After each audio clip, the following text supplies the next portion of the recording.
On today's episode, I talk with Helen Saks, CEO and Creative Director at Striking Media, a production company focused on creating visual content that makes a difference for corporate clients, nonprofits, and schools. Helen shares her journey from producing the UK's award-winning daily live show called This Morning to running her own production company. I was inspired by both Helen's proactive approach to philanthropy and her tenacity in building a business here after moving her family from Southwest France in 2016.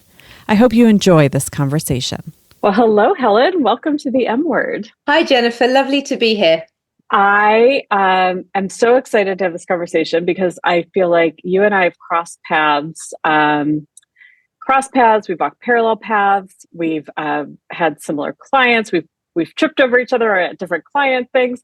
And I have such a great respect for the work that you produce that I am excited to bring your story to our listeners. So, Helen, to start, tell us who you are and what is Striking Media? Who am I? I am Helen Saks. Striking Media is my third baby, perhaps. Came about somewhat unexpectedly out of COVID and really has grown into something that I never really imagined it would or could. And that is thanks to the work we've produced and the community that I live in, that I'm so lucky to be a part of this dynamic and engaged community that want to tell their story, that do this incredible work, that give us a platform to shine a spotlight on all that they do. So this couldn't have happened to me in my previous life. Before being in this DC area, I was in the south of France. And while there were many beautiful things about 11 years spent in the south of France, entrepreneurialism was much more challenging there. People did not have that outward mindset of how do I tell my story. So I feel very lucky at this point in my life to have these career challenges, which I just love and adore and thrive on. So yeah, Striking was born out of the pandemic and the need for people to communicate and tell their story when they couldn't get in front of people. And as I say, over the past kind of 3+ years now, it's just growing and evolving in ways I couldn't have imagined. What are some of the ways it's perhaps surprised you, like the growth of your firm? I think the diversification of the projects. We started off probably 80-20% nonprofit heavy. And I love the nonprofit arena, but I also love diversity in the work that we're getting. So, for example, we've just done a big green screen project where we were creating a virtual world based on the BBC's output from the Olympics. Very technical, very different, and aimed at a young male audience, which is, very different from my nonprofit clients. We've started to get taken on executive trips. So if some of our corporate clients are taking their teams to Cancun, Punta Cana, Santa Monica, they want to take a videography crew to tell their story. So while that sounds glamorous, it's actually also an intense window of time because you're only there for 48 hours or 36, 48 hours. And you've got to make the most of your window of time there to create as much content as you can for your clients so that they feel justified in taking you. So there are opportunities that I never foresaw in the beginning, but I think they make us better storytellers, better producers, because we're being kept on our toes all the time. And I love that. Does it lead to burnout though? Like that, being on, in front of a client and having to produce like in real time, it sounds like. I don't think so because it's so short. I think you run on adrenaline. I did a lot of my early days production work on a live TV show. So you have one chance to get it right. You're in front of the nation. It was like Good Morning America. So if you mess up, literally it gets viewed by millions. So you can't afford to mess up. So you're only you didn't mess up? Did you mess up there? Well, I'm sure there were messes up, but nothing that I really remember these days. I mean, I remember moody presenters throwing scripts across the studio because something wasn't, correct in the script or whatever. But, I think that reflects more on them, quite honestly. I mean, it was a wonderful training ground because, come 12:30 on each weekday, the show was finished. your audience had moved on, and so did you. You moved to the next show. It was finished, it was done. So you had to be on your A game all the time. And honestly, I don't think anything will ever be as terrifying, exhilarating, thrilling as that experience. So I'm pretty unfazed these days about whatever gets thrown at me. That's fantastic. It's like if you're not going to be afraid, in a way, entrepreneurship is like there's sky's the limit, right? Isn't fear what holds us back from Totally the next opportunity or the next risk? And I think also as a woman, as a mother, I set these perimeters that said I have to find a job that I can leave at 3 p.m. to pick up my kids from school, and I need to be there, every day after 3 p.m. basically. But when you start to stretch those perimeters, and as your family grows and gets a little older and a little more independent, you realize you can do so much more. And, we spoke a little bit about community, but, you have your little village in your life as well, your friends that help you, your people around you that help to make things possible. And that also is empowering. The whole experience, I think, of entrepreneurialism is empowering. Mm-hmm. Yeah. So I'm going to ask this because you opened the door. You talked about, and I'm not sure I love this phrase, lifestyle business. I feel like it's sort of it almost like knocks down a peg the legitimacy of a business because you are designing it in a way that fits your life. Although nowadays, like I feel like the workforce has changed to where private life is the leading indicator. But since you did bring it up, what do you have an opinion on the idea of calling yourself entrepreneur or female entrepreneur? Does that ring any bells either way for you? I'm really proud to be a female entrepreneur. And I think female definitely deserves to be in that sentence because, not knocking the men folk, but they do tend to go to work and then come home from work and separate their two lives. I'm the one that gets called when, somebody's forgotten their school lunch or someone needs to come home because they're sick, or all the juggling that comes with being a mother, which, I wouldn't change for anything in the whole world. But it is a lot.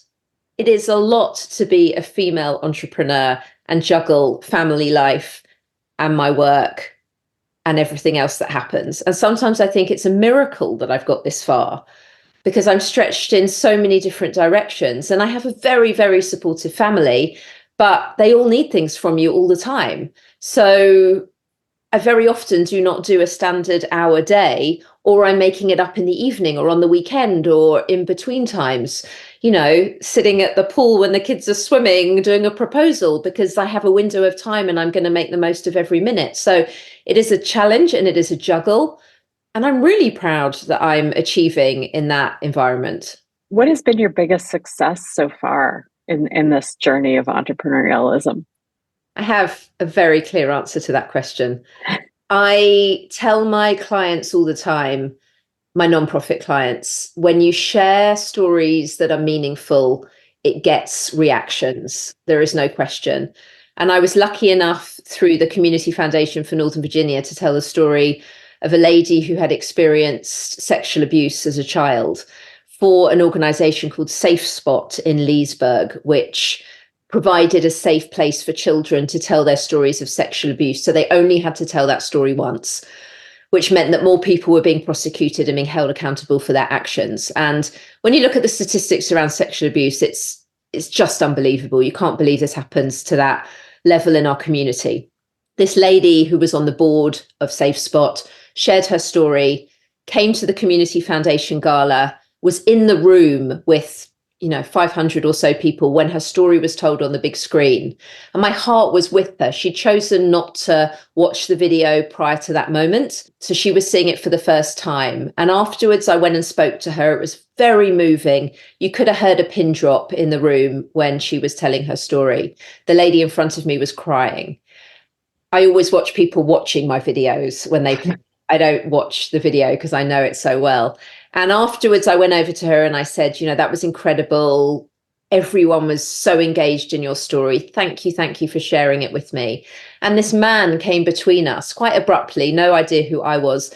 And he said, that video was incredible. He was talking to her, because of you, I've just donated $15,000. Oh my God. And that's exactly what we'd been talking about in the run up to her sharing her story, that your bravery will make a difference. People will give because you're so brave in telling your story. And it came to fruition in front of our eyes. And that made me so proud to play a little part in helping this organization to be successful, that I just won't ever forget it, quite honestly. It was a very important moment to me. That's incredible. I mean, so how, that powerful storytelling, how much of this is good storyboarding, and how much of it's videography, how much of it is, post editing? Like, is there a secret sauce that comes into, obviously a very effective, powerful story that did its job for that particular client? I guess it asked another way, it's like, what is Striking Media's secret sauce, or what makes you not my iPhone for purposes of producing that story? I mean, it's a really tough question that I don't have a concise answer to. It's a mixture of lots of different elements. I would say, if pushed, the secret sauce of Striking Media is the thoughtfulness with which we approach every project.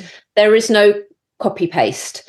Everyone is different. Every story deserves to be told differently. I spend a lot of time thinking about my stories, thinking about my characters, thinking about how to get the best content from them, and then how to show the stories. You can't just tell the story. It's not copy. You've got to show it. And there's lots of different ways of showing a story. And we're always looking at, what are other people doing? Where do we get inspiration from? What do we like or dislike in content that already exists? I'm always looking to be inspired in the stories that I'm telling, and the stories that I'm kind of in the way that I push out the stories. I'm always looking at, what can I do that's different? What will resonate? Super important. What is the audience? You've got my dog in. Gotta love the dog. Yeah, Nelson. Yeah. She's going to chase the lights, so she might actually be annoying, in which case I'll get rid of her. I'll put her outside. But no, it's not any one thing. It is a mixture of the storytelling, narrative, and the visuals, and the way it's all packaged together. It's a very delicate balance. One thing that I'm very mindful of is to try and build trust with my contributors, the grantees whose stories we're telling. I need them to trust me. I need them to know I care. I need them to know that I'm not here to put anything in this video that they don't want in there. There would never be any exploitative element of any storytelling I ever do. I always say to my interviewees, if you're not comfortable with a question I ask you, if you don't like an answer you've given and you tell me not to use it, this is your story, and we will only tell it in a way that makes you comfortable. And I think that's really important, to give them that right to veto something. Mm-hmm. They're sharing very personal things with me that often don't get told ever outside maybe a therapist or a best friend. So I have to be very respectful of that. Of course. Well, conversely, you said you do corporate work, which is it's vastly different, right? I think working with nonprofits, and I do quite a bit of that work too. The people who represent nonprofits are so mission driven. They're so passionate. They're soul bearing in pursuit of the organization's mission. The corporate side, you can end up with their staff, employees, customers, like a whole hodgepodge of folks who, it's a different motivation for that type of storytelling. Do you find that harder to work with than sort of the more mission driven stories? At times it can be more challenging, because you've got to find your angle. And an example I can give you is, I got an accountancy firm, auditing firm client who came to me, and they wanted to replace their 4, 5, 6 minute video that was sitting on their website and was really quite not terribly interesting. And they wanted to talk about all the different services that they offered. And as we were doing our planning meetings, I said to them, every auditing company in the DMV offers these services. What makes you different? And then it turned out that the CEO was like a marathon man. He was a ultra athlete. And the way he approached his business life was the same way he approached his sport. He was up early. He was very disciplined. He controlled what he ate. In his working life, he liked to have meetings at a certain time. He had this whole way of working professionally that mirrored his sporting life. And it was so interesting, ultimately, to tell the story of who he was as a person and why he cared so much about his company in the light of his sporting prowess, which brought a human element to the story, rather than just, we will do your taxes and we will do this and we will do this. And it really energized the story. So it can be more of a challenge, but the challenge is fun, quite honestly. That's on me. I've got to find the nugget. I've got to find the gem, and I'll dig until I get it. Right. Do most people come to you knowing the story they want to tell, or they just know they need this output, and then your job is to uncover what the... Yeah, they don't know normally. They just know they need a video that will create engagement. But I'm a real planner, and it's very important to me to make sure we allocate time to pre-production meetings, to making sure that we have the time to work out what is this narrative and how do we tell it in 1 minute or 3 minutes or 5 minutes or whatever it's going to be. What is the key essential messaging that we want to get out? So making sure that we do that pre-production work guarantees the end result. The human side of this for you, the entrepreneur, the lead creator here, like what matters the most to you at the end of the day? You have your own business. You know, what is the core of what makes this meaningful for you? I think there's lots of things. I mean, happy clients are everything. Thankfully, I've never had anyone come back and not been happy.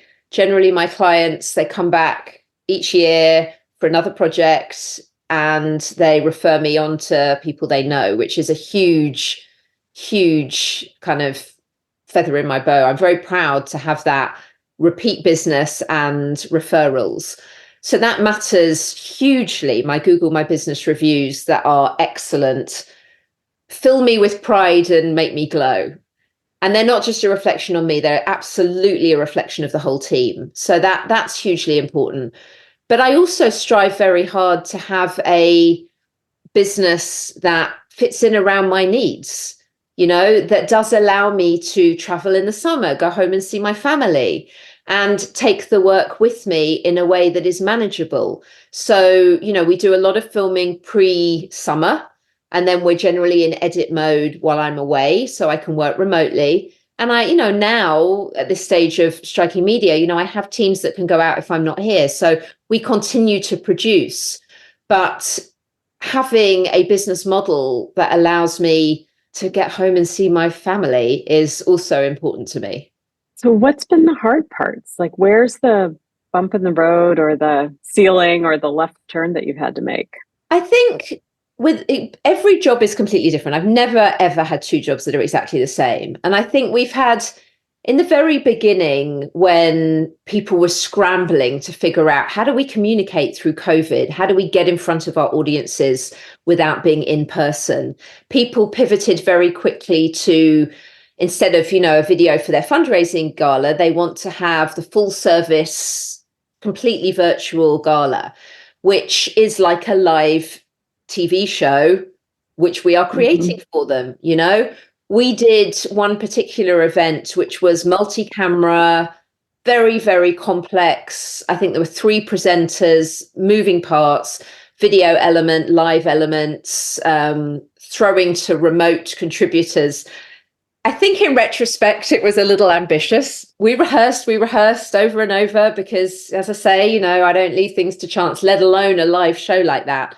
But on the day when we were live, we had feedback on our mics and they started to screech at us. So our presenters were presenting and all you could hear was this high-pitched screech.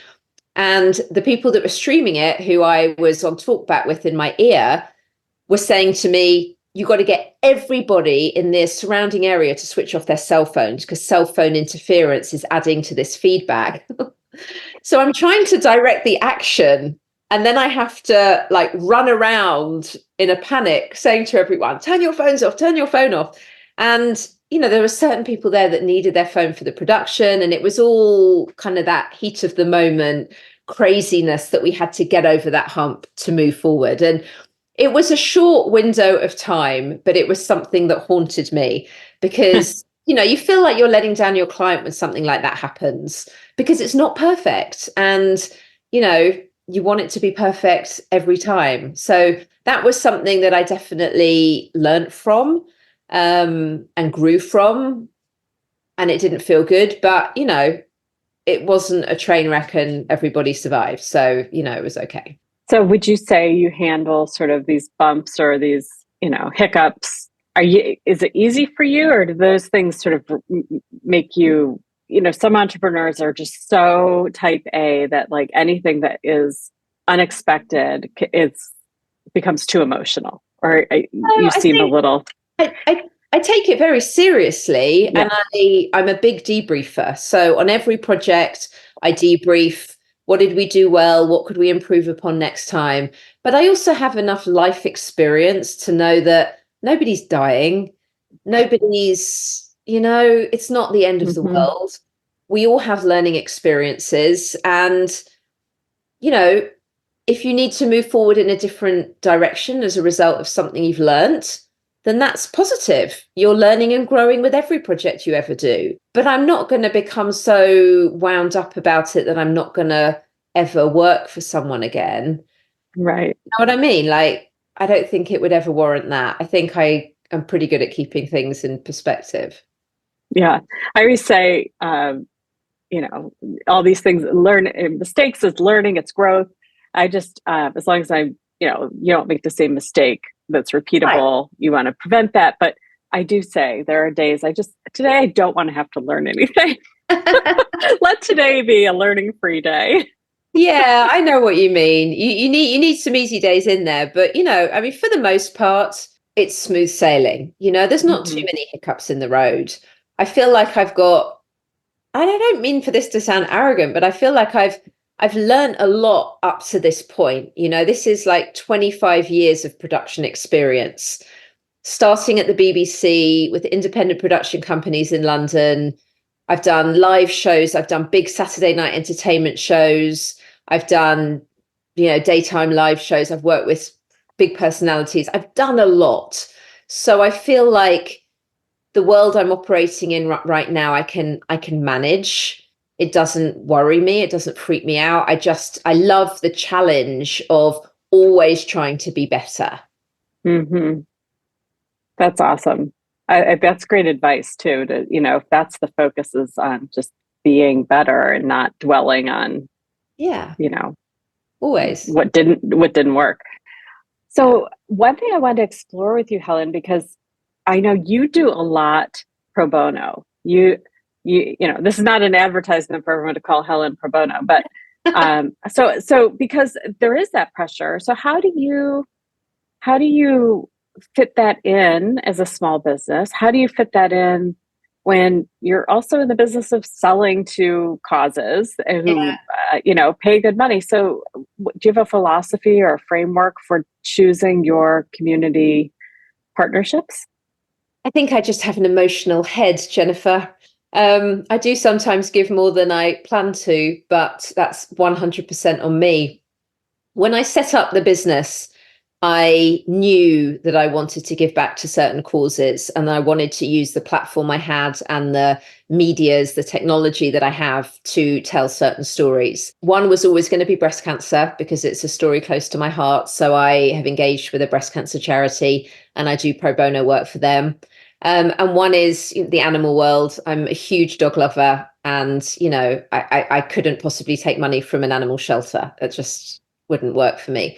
So those were the causes that I initially engaged in. But of course, as a compassionate human being, you hear things along the way that move you and you're stirred to action. And one of those examples was in hearing Fraser Murdoch from Bridges talk about the need for the shelter that supports the women and children who don't have a home to live in, often because they've come from an abusive situation. And I don't know how to function other than to say, what can I do for you? How can I help you? So, we're offering them the video for their gala, which is coming up in March of this year. And I'm really proud to do that.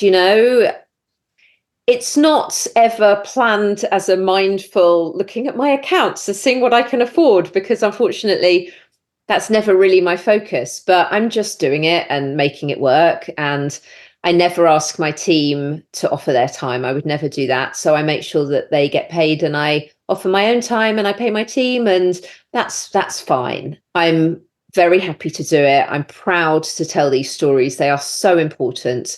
And I want for these organizations that are so fundamental to our community to thrive. If I can support them, I will.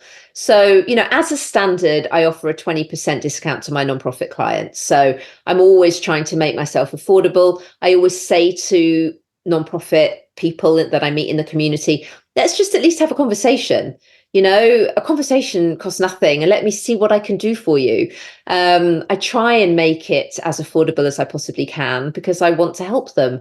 And around that, we do our very, very best to, as I say, use what we have at our fingertips to tell their stories. What would you say to other business owners who are maybe grappling with the idea that they couldn't afford to do community partnerships, or, make the case, how is it good for their business? Yeah, I think there's different ways to get your rewards. So, Bridges are generous enough to, see what I'm sponsoring for them and offer me a sponsorship at their event. So when the video plays, my logo will be at the end of it. You'll see the Striking Media logo. I will be in their publicity on their social media. So it will help the Striking Media name to get out there, which I hope will draw eyes to who we are and what we're doing. So there are ways to get rewards that are not financial, which they can give to us and doesn't cost them anything. So I think you have to be creative and imaginative in how you can get your rewards, so it is mutually beneficial. I've learned to do that because I know they're very willing. They don't mind if my logo is at the end. It doesn't bother them at all. So I'd say just have a conversation and just be thoughtful about how you can approach it and still give back. And everybody's got different means depending on the size of their team and, what their team would be interested in engaging in. I know bigger companies sometimes ask their employees, what are the causes that you care about? I mean, Striking Media is still at a size where really it's about, my chosen causes, but I know other videographers that have different causes that they're engaged in, perhaps an issue that concerns one of their children.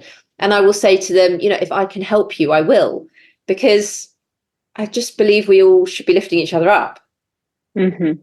That's fantastic. So before we close out here, what are you excited about? What's on the horizon for you and Striking Media that's got you excited? Oh, gosh. Well, I can't think of one project at this point in time. Well, I mean, literally on a granular level, right now I'm working on the Bridges story. We filmed on Monday. I've just been logging the interview with their participant, and I'm really excited about pulling her story together because it's really powerful. So that's very granular. On the bigger scale, just the opportunities that are going to come our way, the storytelling, the new people I get to meet. It's really not about the travel. We might be going to Michigan, we might get more executive trips, but it's not really the travel. It's all about the people. It's about the people that are brave enough to share their story and that I get the chance to ask those questions. That for me is a really good day when I am lucky enough to be in front of someone who is brave enough to tell their story. And I just think that is a position of privilege to be in. Mm-hmm. So that's what excites me, the people that will cross my path, who I can hopefully have a positive impact on them and the organization that they're representing. That's fantastic. So Helen, what are you reading or watching right now? Anything good to share? I am reading, or I've just finished reading, a memoir by Richard E. Grant, who is an actor that I've loved for years since first watching Withnail and I. And he's written this really beautiful memoir. Some of it's quite harrowing because it follows the period of time that his wife is dying. And she tells him to find a pocket full of happiness in every day. He tells the story interspersed with going to the Oscars and filming different films he's making. So he's having these kind of crazy peaks of joy in amongst the greatest despair as he's losing his life partner. So it's very engaging and moving and humbling, really, to hear that kind of the pitch and the tone changes in every chapter as he is trying to get his head around the fact that he's losing the love of his life. And then at the Oscars 2 days later, I mean, it's quite crazy. But he comes across, and I've always thought him to be a very genuine human being, a very humble despite his great success, and holding on to the things that are truly important in life. So it was a book I just picked up at the library because I saw his face on the cover, and I thought he's generally a great source of entertainment. It was more wistful than I had anticipated, but it was a good read. That's fantastic. Well, thank you for sharing that. And thank you for sharing your striking media story and giving us a little more insight into your small business and you as an entrepreneur. It's been a lot of fun, Helen. Thank you so much for having me, Jennifer. I feel very honored that you asked me. I really do appreciate it. Wonderful. And for our listeners, check out the show notes on arlingtonstrategy.com for all the links to how to find Helen, how to find Striking Media, and for a link to the book she just mentioned. Thank you, Helen. Thank you so much. Thanks for listening to The M Word. I hope you enjoyed today's episode. Subscribe and never miss a podcast. Visit arlingtonstrategy.com for more. The M Word is an Arlington Strategy production hosted by Jennifer Mulchandani. Our theme music is by Moochie. Graphic design by Kayla Fagan and Emily Rare. Sound engineering and editing by Winston Turner.